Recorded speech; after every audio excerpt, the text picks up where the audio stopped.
Good morning সবাইকে। আমি আজকে একটা জিনিস দেখাই, দুটো জিনিস দেখাবো। আমি আবারও ক্লাউড ফরেস্ট থেকে নিয়েছি, সুন্দর প্যাকিং করে দিয়েছে।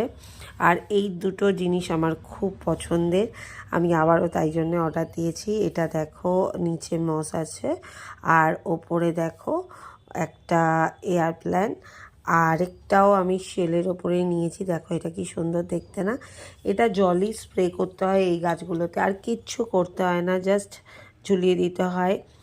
দুদিন অন্তর কি একদিন অন্তর জলের হালকা স্প্রে করে দিলেই থেকে যায়। এটা দেখো শেলের ওপরে, মানে আমার ব্যালকনি সাজানোর জন্য পুরো পারফেক্ট জিনিস এটা। যদি কেউ মনে করো যে নিজের ব্যালকনিকে আরও সুন্দর করবে, তো অবশ্যই এই জিনিসগুলো পারচেস করতে পারো। আমি আবারও ক্লাউড ফরেস্ট থেকেই নিয়েছি, আর আমি তোমাদেরকে দেখাবো ব্যালকনিতে রাখার পর কেমন লাগছে।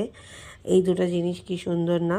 দেখো, আজকের মতন ভিডিওটা এত দূর থাক। সবাই ভালো থেকো, সুস্থ থেকো, অবশ্যই নিজের যত্ন করো, আর টাটা।